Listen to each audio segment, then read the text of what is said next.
Welcome, everybody. Welcome back. My name is Marko, and this is part 4 of learning Kubernetes. Today, I have an announcement. I am taking the KCSA exam tomorrow. So, this is my last sort of day to do exam prep. So far, I've given myself 3 weeks. I've accumulated about 14 and a half hours of study time. Not extra a lot, but hey, we all have lives and work and things like that, and that's probably what you're going to expect over the course of a week, of a work week, obviously. About an hour per day. That's what's doable, probably. So if you're preparing for any of the exams, Kubernetes exams, if you're learning Kubernetes with me, stay tuned and just look to invest about an hour per day, uh, per work day per week. About 5 hours per week is what you want to invest when you're preparing for the exam. That's my basic recommendation. I wouldn't say more than that, because when you go and do a lot of exam prep at the same time, it becomes kind of unmanageable. Maybe your brain starts to slow down and say, "Oh, what am I doing this for?" But yeah, so far, I've managed to read up on Kubernetes security enough to where I feel I am ready for the exam. There's no way to move the exam. It is 9 a.m. tomorrow, so I'm either going to go and pass, or I'm going to fail dramatically and prove that my app that I built for learning Kubernetes is probably not ready yet. So let's take a look at the Kubernetes app that I've created for everybody to start learning. So I'm just going to share that link in chat before I add this thing to the stage. There we go. Link is in the chat. So last week we said we've got 40 questions. We got 10 challenges. We still have 10 challenges, but now we have 160 questions. So I've gone and added, there's been quite a few more versions that happened last week. And I've now gone and added 160 multiple choice questions. Now, I'm going to be perfectly transparent. These questions are written by an LLM. So they might be wrong, they might not be wrong, but I've structured it in a way where they have an explanation and they have a link to the documentation. So I've also added an assessor, an LLM assessor that actually reads the question, reads the responses, reads the explanation, and checks the documentation, and then validates it. So when I run these assessments, when I run the tests of the assessment, I get a detailed report which you can read through, and it gives us a recap for all the questions that were assessed and changed in the recap. So essentially, it's looking at plausible distractors, it's looking at how difficult each one it is. And again, I want this to be as transparent as possible, so that's why I'm putting the reports from the LLM assessments out there.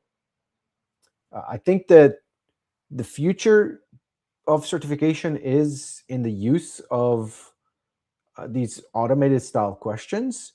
And why not do this? Why not learn a little bit? Maybe we'll learn that this is not the future. Maybe we'll learn that the questions are so off the mark that perhaps perhaps it's just too wrong sometimes. Okay. So that's the tool. 160 questions. We're going to take a look at the tool. Again, it's a command line tool right now, but I'm going to build out more capabilities in the future for the exam itself. Yeah, so we got 160 questions. We've got 10 exams. The questions are split out across the 6 domains that are being tested, with the same sort of distribution as you would find them in the exam itself. So as I'm starting with KCSA, this is where the most of the work has gone into right now. I believe security is the right way to start things. The first thing you're got to figure out is security. Before you even really understand the architecture, you should understand how the architecture is secured, how the security mechanisms operate, and then you can dive deeper into other components. A lot of people will say KCNA is the first one. Yeah, it's possibly the right way as well, because it gives you a broader representation of everything. But I prefer to start from security. So I'm going KCSA, KCNA afterwards, then the CKA, the administrator, and then the developer, and then at the end I'll leave the full security one for the developer. So those are going to be the five exams that I'm going to put into this whole Kubestronaut exam prep, and then I'm also going to be taking and validating whether this works. And again, tomorrow is going to be my first exam. If I pass, then that means that this tool is working. If I don't, then I can bring in the learnings from the exam and implement them right back into the tool, fix the tool where it's lacking, and try to make it better. So I'm kind of a test case for the tool itself. Okay, all right, awesome. So at this point, the tool is being built. I'm gonna include more stuff in as I find time. I've had a bit of travels. Yes, last week I talked about how I spoke to people at Red Hat Summit, and they kind of outlined, hey, in the future, it's all going to be Kubernetes, whether we're on cloud, whether we're on premises, we're going to be using Kubernetes as the platform. And I believe that they're right. I believe that Kubernetes does have the potential to become the next platform for enterprise applications.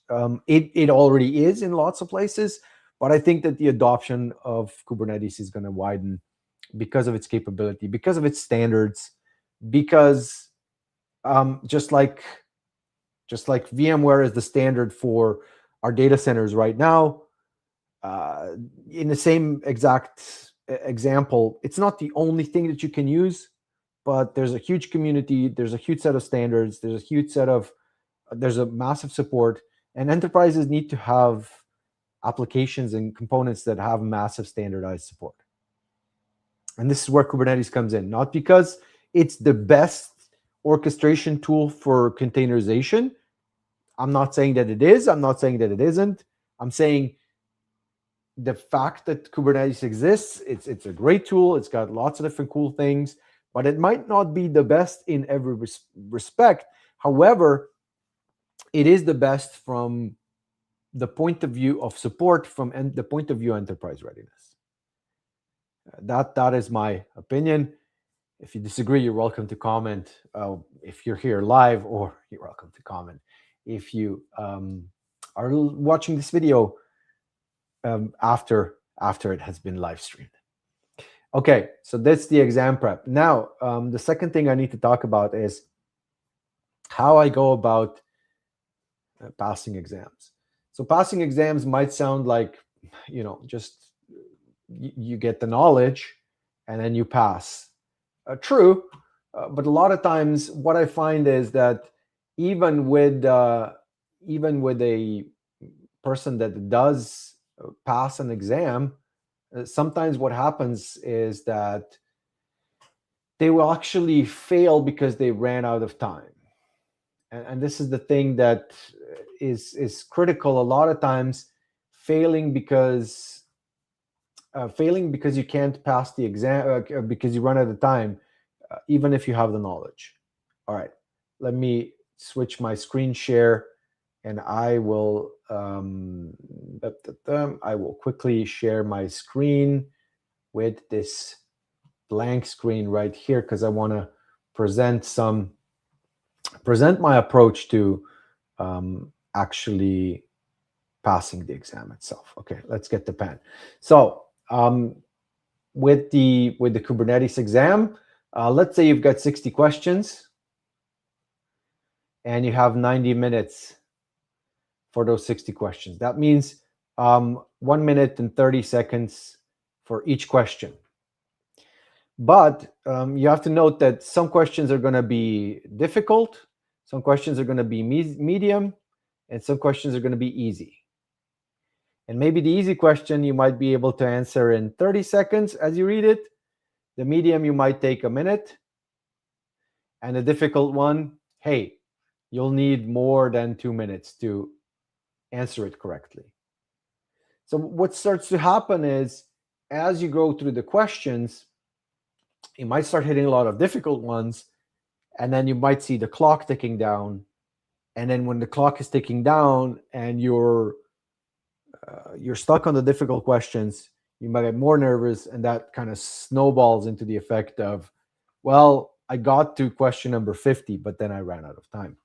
And in my experience, from all the exams that I've ever done, and previous exams have been from AWS, from Google Cloud, from Microsoft, from HP, from IBM, Palo Alto Networks, from Citrix, from you name it. In all cases, the number one factor is always time. So what you want to do when you're doing these exams is you want to answer the questions you know, so all the easy ones, maybe some of the medium ones, and then anything that's difficult, you flag. This is supposed to be a flag up here. All right. So what I do is I do a first pass. Out of the 60 questions, I might, let's say, answer 30 correctly, and I might flag 30 of them, 30 flags. And let's say these 30 were all the easy ones. It's 30 seconds to get through each of these, and maybe another 15 seconds to decide whether this is an easy or a difficult question. So at the end of my first pass, I've taken 15 minutes to answer these questions and about 7 minutes to decide whether I'm going to flag it or not, right? So I have 30 correct and 30 flags, and I've spent about 22 minutes on this one. 22 minutes allows me now to take the 30 questions on my second pass. I've got 30 questions that I start with, and now I have, what is this, 68 minutes for the 30 questions, right? So all of these that I flagged, all of these flags now go into second pass, and I go flag, review flagged, only flagged, review flagged, and then maybe on the second pass, I'm going to answer another 20 questions. I don't know if they're correct or not. I'm taking the exam. I'm just answering them. I'm confident it's the correct answer, and sometimes it's not. Sometimes it's not because I'm wrong, because I don't know the feature. Sometimes it's wrong because the question is written weirdly and it's difficult to answer. All right, so 20 questions, and then I flag another 10. So I've taken about 15 seconds to leave these flagged to decide whether I should answer them or not. And then I've taken, let's say, 1 minute. Let's say 2 minutes to answer. Let's give ourselves 2 minutes to answer these 20 questions. So in this one, I've used up about 40 minutes plus 15 seconds for 10. So that's about, let's say, 42 minutes, about 43 minutes. Right? I've given myself about 65 minutes to get through 50 questions. Right? So right now I have the third pass. And now on the third pass, I have another 25 minutes. I have 10 questions, and I can spend 2.2 minutes and 30 seconds on each of these questions to try to answer them correctly. And typically on the third pass, I'm not going to be left with flags, or if I'm left with flags, I might have 1 or 2 flags and maybe another 4 or 5 minutes left on the clock when I'm done with my third pass. So you stagger the most difficult questions to the end, because if you quickly run through all the easy questions, you're going to see like a question you see and it starts talking about how do I perform this thing, and you already know the answer. You just answer it and you move on. at the end, I personally don't ever do review all. I just, once I've reviewed the flagged questions, once I have no flags running, once it says all the questions have been answered, I go and I submit the exam.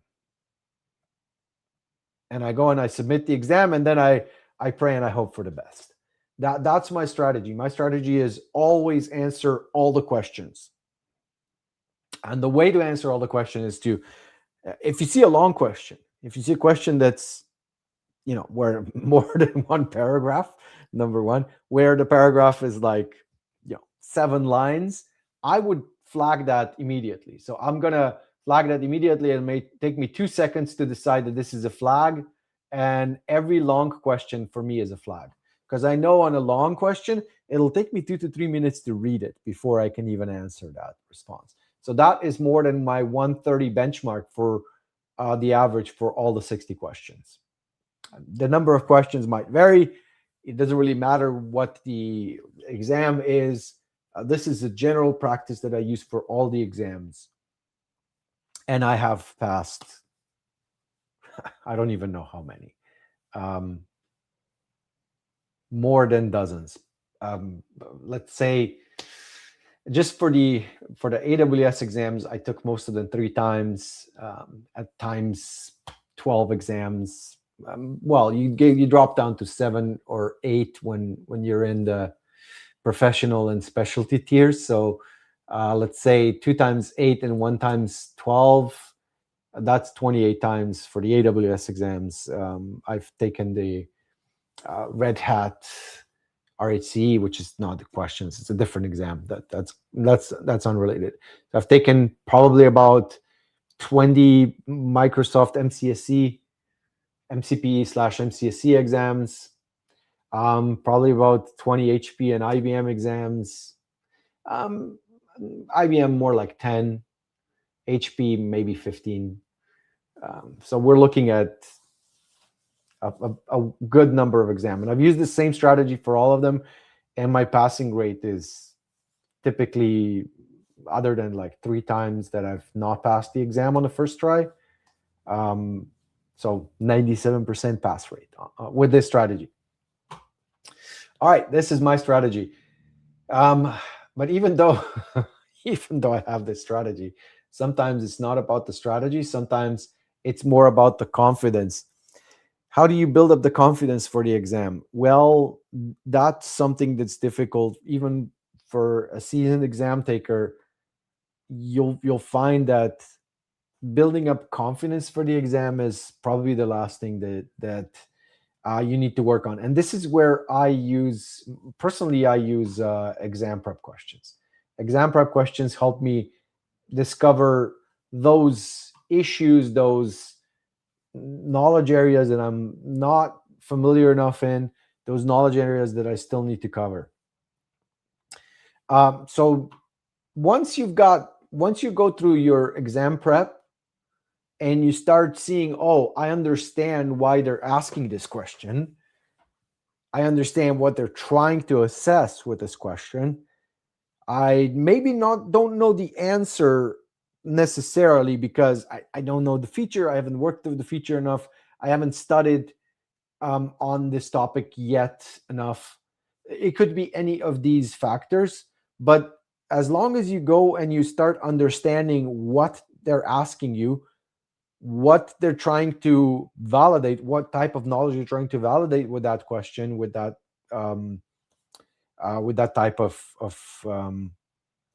item that they're presenting you with, and then once you figure out how the responses work, sometimes the responses are done in a way where the distractors might seem plausible, but they're really not, because they're not connected to the question itself.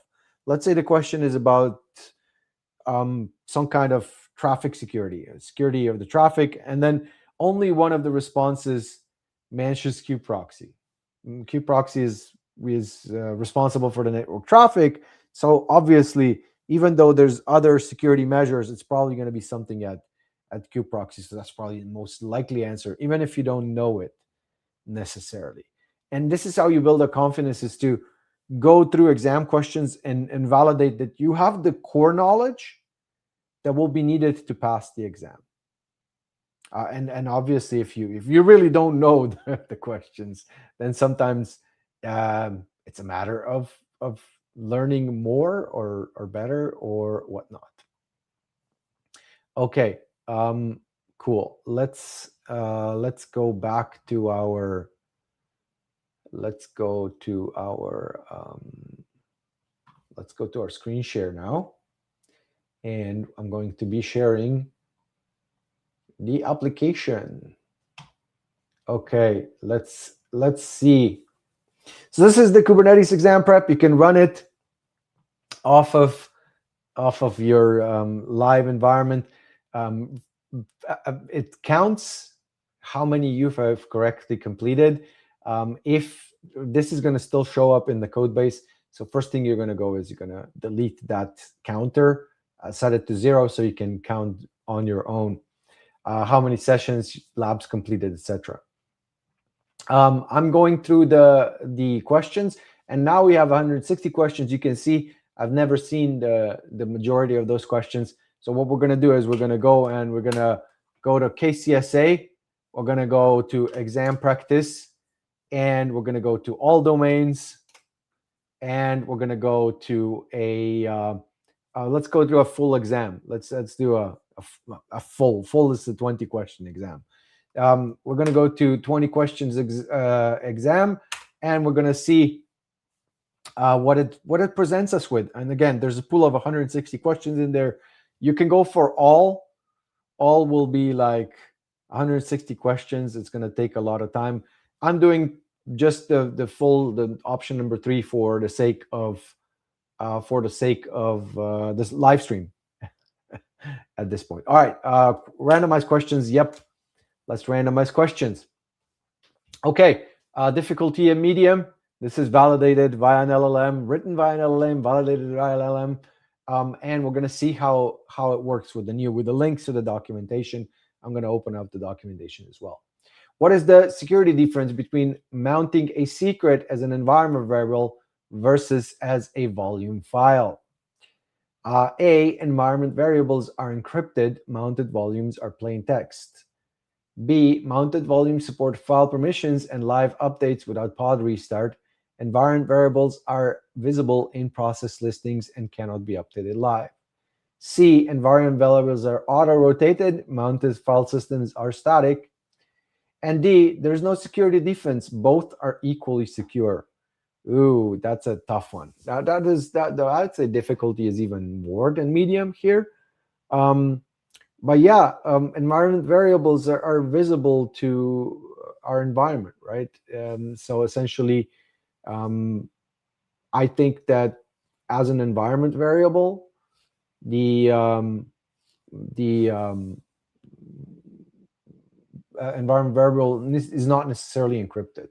So I'm going to eliminate A based on the fact that environment variables are not necessarily encrypted, and mounted volumes can be encrypted. So this one is definitely, to me, looks wrong. Volume support file permissions and live updates without pod restart. Environment variables are visible in process listings and cannot be updated live. So this is true. Mounted volumes do support file permissions. They do support live updates without pod restart. Are environment variables in process listings? Probably. I'm going to say I'm not sure, but I think they are, and cannot be updated live. Can it be updated? Can the environment variables be updated after the container is started? I'm not so sure. I think they can, but I don't know. Environment variables are auto-rotated.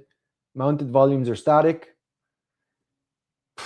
That's a big question. Where are they auto-rotated? Inside of the container? Mounted volumes are not static. Mounted volumes are volumes, right? They're volumes. I would say, because it says mounted volumes are static, I would say C is not correct. And there's no security difference between equally secure. I would say that's not true, because in my environment volumes do support file permissions. So I'm going to say B, just because of that one. And I got it correct. Now, this is the kind of question that I would be definitely flagging up until the end and going through this analytical process that I just went, that you just saw live at the end. Because how much did I spend? Much time did I spend on this one? Well, just over 3 minutes, I think. So way too much time based on how much time I have available. So this is one that would go into pass 2 or pass 3 in my section here. All right, secrets versus invariant variables. Visible in environment, pass to child processes, often accidentally logged, cannot be updated without pod restart. Okay, so that requires pod restart to update them. There we go. That is something that I wasn't sure of. However, I was sure of the volume itself. It appears as a file, configurable permissions. It can be synced within a minute, not visible to process listing, and it's great for sensitive values, and volume mounts are also preferred for sensitive values. And we've got the link here. So if we click on this link, it is going to bring us into our, let me just share my screen here, where it takes us to. Share my screen here. I might as well share the entire screen here. I might as well share the entire screen. Where does it take us to? All right, so let's just get this one in.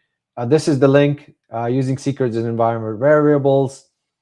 And it brings us into the documentations about how to use secrets as environment variables and what the first process is, right? So as I click on the link, it brings me to that section. And this is what will happen for every link that we have in this exam that I've created. Okay, so let's go back and share just the window for our exam questions because it's just too big. Okay, press enter for the next question. Which Kubernetes role-based access control misconfiguration would allow any pod in the cluster to read all secrets in all namespaces, granting the built-in cluster role view to all service account, the default cluster role binding system discovery for unauthenticated users, a role name secrets reader bound to service account in the default namespace, a cluster binding granting cluster admin to the group system service accounts. Well, a lot of plausible ones here. Cluster role binding granting cluster admin to the group system service accounts. Any pod in the cluster doesn't belong to system service accounts. Only service pods would fall under system service accounts, right? So I would say eliminate D based on the fact that we're assigning to this specific group. Granting the built-in cluster role view to all service account, built-in cluster role view to all service accounts. Or looking at any pods in the cluster, again, for service accounts, system service accounts. Yeah, I wouldn't say, I would eliminate this one on the same basis. The default cluster role binding system discovery for unauthenticated users. This one seems very plausible. Or a role name secrets reader bound to a service account in the default namespace. I'd say the unauthenticated users, system discovery, unauthenticated users. I'm going to go for B.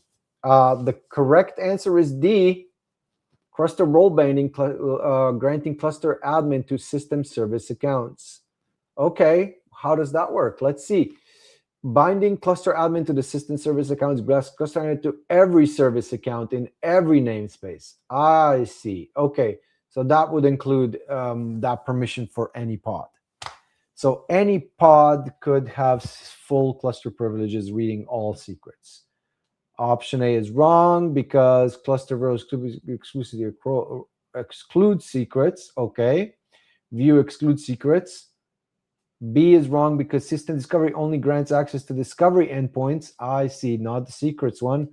Option C is wrong because namespace role only grants within its own namespace a role name secret suitor bound to service account in the default namespace, not all pods. Okay.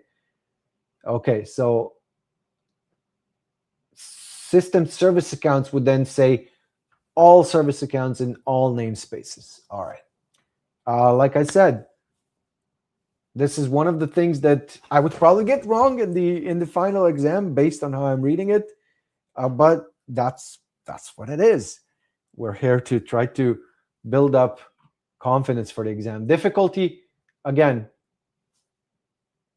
my opinion, this one is kind of on the difficult side. Another one that I would flag probably from what I've learned so far. All right, next question. What is the difference between a role binding and a cluster role binding? Role binding is for humans, cluster role binding is for service accounts. Role binding grants permissions within one namespace. Cluster role bindings grants permissions cluster-wide. Role bindings can only bind roles, cluster can only bind cluster roles. Role binding requires MFA, cluster binding does not. I'm going to say B again. As far as I understand, role binding is within a namespace, cluster is in the cluster wide, and that is correct. That's an easy one. I would agree. The difficulty is easy, and it's definitely what I've learned so far, and it gives us a link as well to the documentation. All right, next question, number 4. What is immutable infrastructure as it relates to container security? So immutable being something that cannot be changed without being removed. I can change it, but I have to replace it. Immutable is replaceable. Containers that cannot be deleted after they are started. No. Containers and images that are never modified after build, updates, replace artifacts entirely, never patching in place. Yeah, never patching in place. That's what immutable means. Container file systems enforced as read-only. No. Infrastructure as code files stored in immutable object storage. I mean, not immutable infrastructure, but infrastructure as code files can be made immutable, where you write them to object storage as read-only and you have to update their version perhaps, or such an approach. But yeah, for me, it's going to be answer B. Never modified after build, immutable. All right, never modified after build. I'd say this one is difficulty. This one's difficulty goes to easy for me. Next question. What is the Kubernetes OIDC authentication integration and what does it enable? OIDC, basically a standard for authentication, token-based OpenID approach. Pods authenticate to external OIDC providers without service account tokens. User authenticates to the API servers using JWT tokens from an external identity provider like Dex, Okta, and Keycloak. That sounds more like what I would understand OICD authentication to be. You've got an OICD provider, it issues a token for you, and you use that token to authenticate to the API. And then the API then goes and checks that token with the OIDC provider. The OIDC provider says, yep, that is the right user. They are authenticated. The OIDC provider does not authorize them. The OIDC provider just says, yep, they are who they say they are. Automatic creation of RBAC rollback access control roles, no. MTLS. So yeah, B is the correct answer. And yeah, I agree. B is the correct answer. Let's see. B is the correct answer. API server validates JWT tokens from an external identity provider. Users authenticate to the identity provider, receive a JWT token, and pass it as the bearer token to kubectl. Yep. That's sometimes used for single sign-on, sometimes used for using your external identity, corporate identity maybe provider to talk to Kubernetes. That's a really cool feature. All right, really hard difficulty, it says here. 3 red dots. What is a malicious admission webhook attack? An attacker brute force admission webhook authentication credentials. An attacker brute forcing admission webhook authentication credentials. A compromised or attacker controlled webhook that exfiltrates resource data or injects malicious configuration into objects as it mutates. An attacker disabling an admission webhook via role-based access control permissions, or a webhook causing infinite loops in the admission chain. Which of these would be a admission webhook attack? An admission webhook attack is designed, well, an admission webhook essentially allows us to mutate objects as they are introduced into the environment. So admission controllers will then say, hey, for example, an image has to be this specific image signed by this specific source if you want to run it. So an attack against that would be an attack against mutation of objects. So yeah, B, I would agree. B is definitely the right answer here, right? So what I need to do about these, I can see a little bit of a problem with the responses. For the last few ones that we saw, the correct answer was quite a bit longer. So this is something that I need to work on for these questions. They're not great yet, but again, I'm seeing these for the first time, as you are. I let the large language model create them. I let another large language model validate them. So I see what the problem is here. We're gonna have to essentially make these questions a little bit more difficult by equally making them of equal length. That's one thing that I need to work on. I've put that in my notes. But yeah, totally valid question.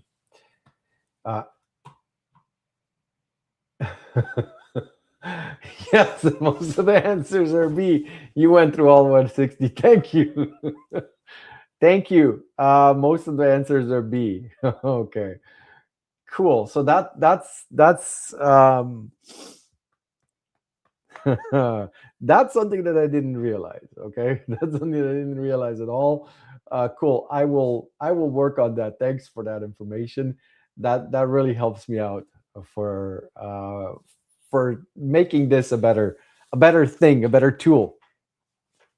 Again, it's a learning tool. Even if all the questions, even all the responses are B, it's a lot about reading through the questions and trying to see if you understand what they're asking, and that's how you pass an exam. If you understand the technology behind it, not if you know that all the answers are B. So correct answer in this one will be B. What is Kubernetes API priority and fairness, and what security problem does it solve? It prioritizes security-related API calls over regular workload calls. API priority and fairness, would it prioritize if it's yeah, maybe. It prevents denial of service attacks of the API server by rate limiting and queuing requests per priority class. That sounds more like priority and fairness, making sure that we have a certain priority to our calls based on priority class, and then we also evaluate them fairly. It ensures fair scheduling of security-sensitive pods on dedicated nodes. Doesn't sound like API priority has anything to do with scheduling. It limits which users can make high-priority API calls based on their cluster role. And again, I would disagree with C and D. I'm going to go for B because most responses are B. It could be A is a very good distractor. A is a very good distractor, correct? API priority and fairness. Oh, awesome. That is awesome. You passed KCSA on Tuesday. These questions helped me. That is really awesome. That I'm hearing that, because I have my KCSA tomorrow, and I need to still go through all 160 questions before tomorrow morning, before tomorrow at 9 a.m. So hearing that these questions helped you a lot really gives me more confidence. This is part of the building confidence. scenario that I was trying to talk about before, if you've seen in the video. Thanks for that information. That really helps me a lot. All right. Which pod specific field, when left at its default value, prevents a container from seeing host processes by isolating it in its own PID namespace, its own process ID? A, spec host PID false, default spec host network false, spec share process namespace false, spec host IPC false.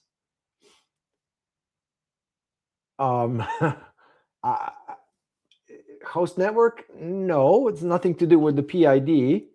So share process namespace would be running in the same PID. So I'm going to go for C. Technically, A might be the right one. A is the right one. Okay. Spec host PID shares the host PID namespace. It's a question about PID. I thought it was a bad distractor. Well, it was a distractor. So why not C? C is all. The default false isolates the container in its own PID. Similarly, in host network and host IPC should remain false unless required. All three checked by pod security standards for bit setting tone to true. Okay, so I'm really going to look up what this one is. Share process namespace. Share process namespace. Share process namespace is if set to true with the same pod, okay. So share process namespace is within a pod. Host PID is using the same PID of isolating in its own PID namespace. Okay. Share process namespace is for the pod itself. Not helping with building up confidence where I get them wrong. What is an OCI image digest and why is it more secure than an image tag? A human readable name like my app version 120, more readable but equivalent in security. SHA 256 hash of the image manifest that immutably identifies exact image content, unlike mutable tags. A digital signature providing the image was built by a trusted CI system. SBOM embedded in the image layer for vulnerability scanning. So an OCI image digest is it is a digital signature, but if I'm not mistaken, it is an SHA 256 hash. Cool. It's the hash of the image manifest, uniquely identifying exact content. Digests are immutable. Pinning to digest guarantees the exact same image and every pull, preventing tag mutable supply chain attacks. Cool. Yeah, so actually I might be wrong. The SHA is not really a signature, right? It's just it's a calculated hash from the image so that we know that the image hasn't changed when we validated the image that was signed with a public key from the provider. So if it has the same SHA, okay, fair enough. Which component validates and mutates Kubernetes API requests before they are persisted to etcd? The scheduler, the proxy, the admission controllers, or the kube controller manager. Mutation of API requests before they are persisted to etcd is done by the admission controllers. They are done after they authenticate. They can validate requests and modify them if need be. Admission controllers. What is TCO/TOU, time of check, time of use, race condition in Kubernetes admission control? A race between two pods writing to the same config map simultaneously, an attacker submitting a benign object that passes admission, then quickly patching it to a malicious state before controllers reconcile. So time of check, time of use would be something that was changed. So B seems like the obvious answer. A race between the scheduler and admission controller causing duplicate pod creation. Time of check, time of use. would mean that it's chained between those two times. So no, the delay between image vulnerability scan and pod deployment, which is a time factor, but it's not a race. It's not going to be a race condition if vulnerability scan and deployment happen at different times. So B, an attacker creates a pod that passes validation and then patches certain fields before controllers reconcile. Some webhooks only run on create, not update. Configure webhooks to handle both create and update operations to avoid this. Good lesson on security for sure. All right, what is the purpose of image pull policy? Always setting when it is critical for security. It speeds up pod startup by caching images local. Image pull policy always. It ensures the registry is always checked for the latest version, preventing stale malicious cached images. It allows pulling images from private registry without a secret. It forces images to be rebuilt from source on each pull. We're not going to be rebuilding images from source. That's definitely wrong. It allows images from private registry without a secret. That makes no sense. Private registries are private because you need to always authenticate to them. So it's CND completely unnecessary. It speeds up pod startup by caching images locally, but how does it know that I'm going to be using that image? So image pull policy always is, the registry is always checked for the latest versions whenever I deploy something, preventing stale or cached, malicious cached images. I mean, maybe it doesn't prevent malicious images because a new image might be malicious, but yeah, another correct answer for B here. What is gvisor and what security problems is it solving Kubernetes? It is a Go-based vulnerability scanner for Kubernetes YAML manifests. It is a container runtime sandbox that intercepts and virtualizes Linux syscalls, providing an additional installation layer between containers and the host kernel. It is a Kubernetes admission control that validates container security context. It is an RBAC, role-based access control visualization tool for auditing Kubernetes permissions. Definitely not a visualization tool, not a vulnerability scanner.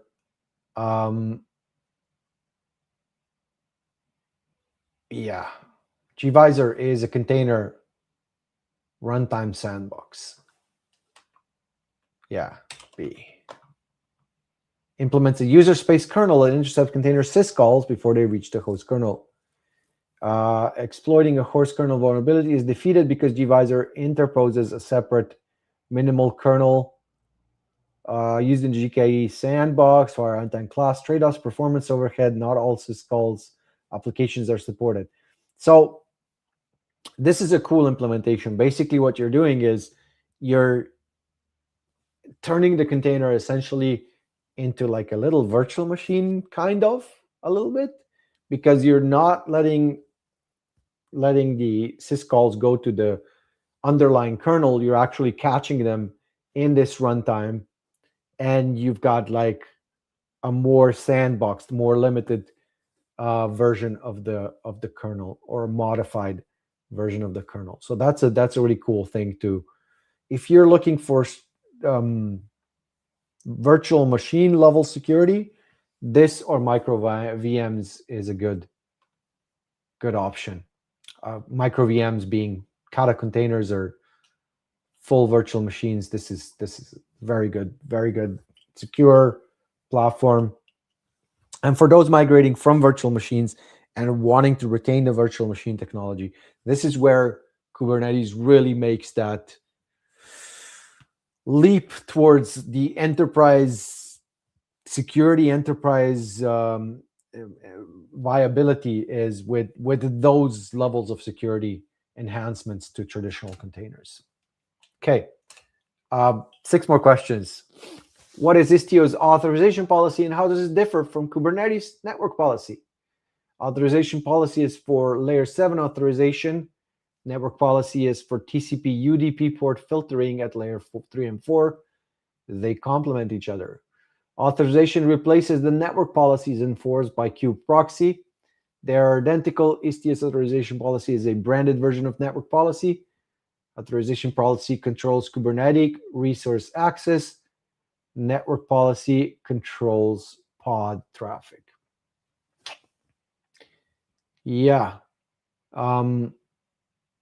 This one I don't know. I haven't gotten there. And like I said, maybe I'm not ready for this exam, but it's at this point I have to force myself to go through it. Yeah, I was guessing A as well. Just based on the fact that authorization, why would it control Kubernetes resource access? I don't know. Doesn't sound like that would work. They're definitely not identical. If they're not identical, then it doesn't replace the network policy. So this is how I'd go and put my best guess as A. Sometimes you gotta just throw the dice, roll the dice, and try it.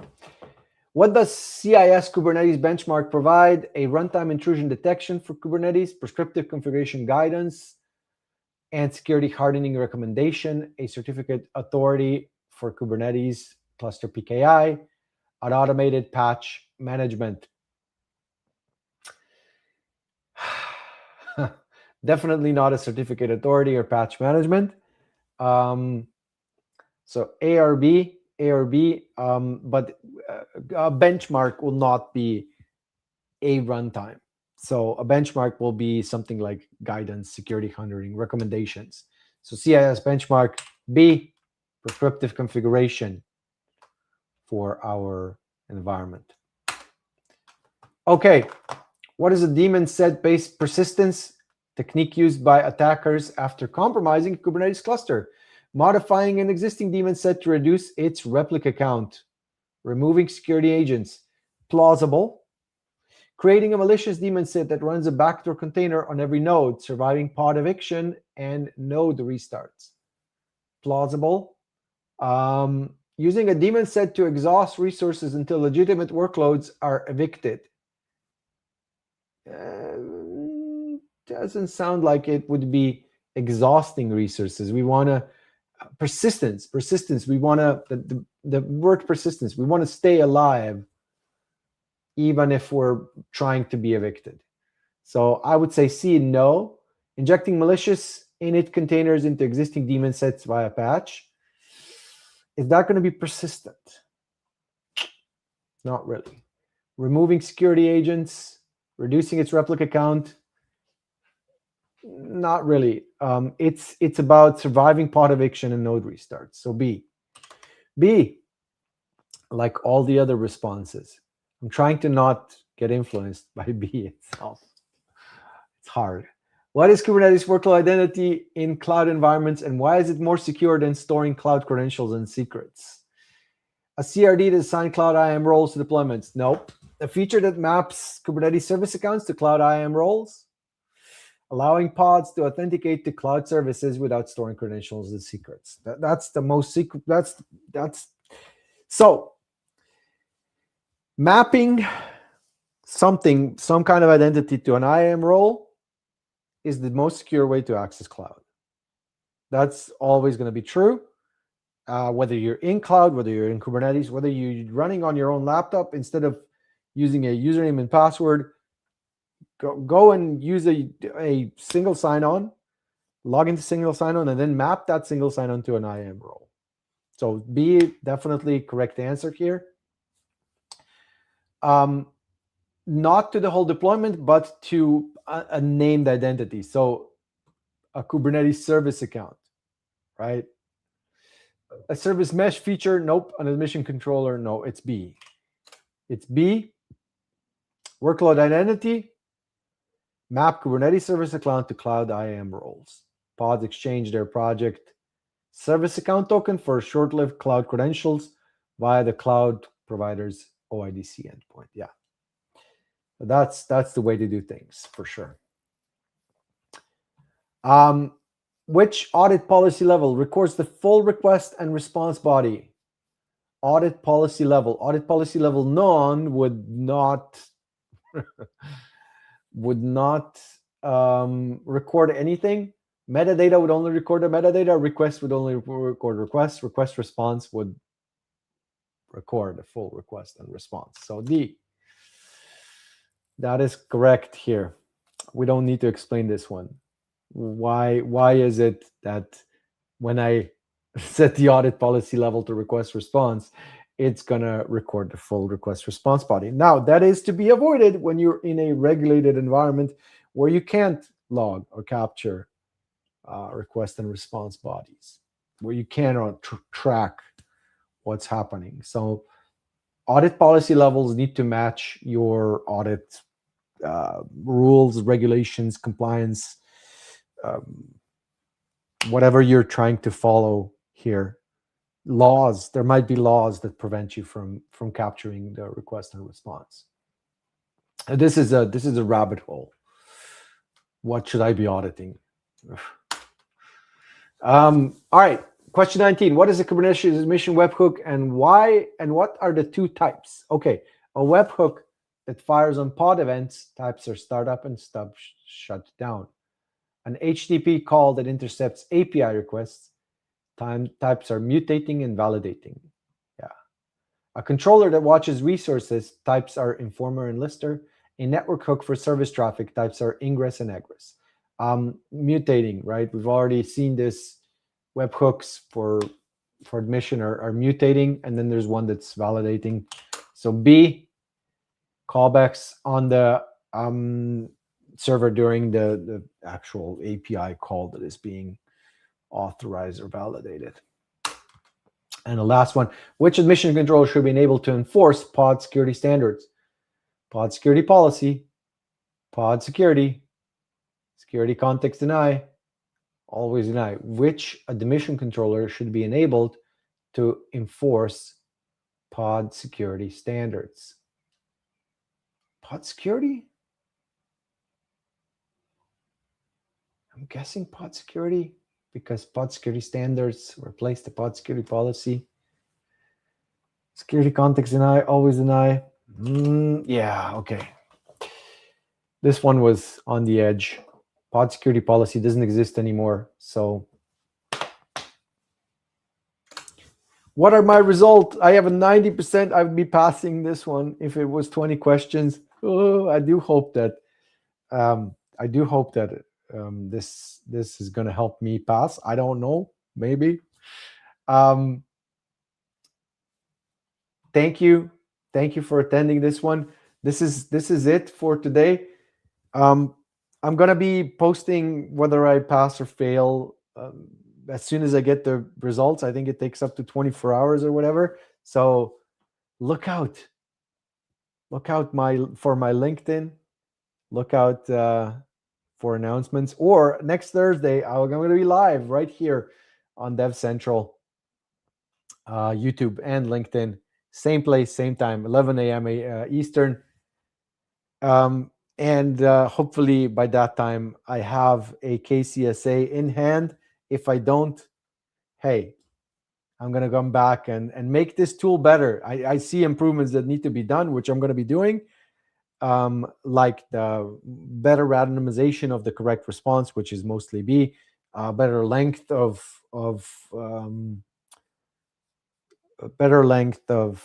the which are the distractors. Distractors are not long enough, so it makes it too easy.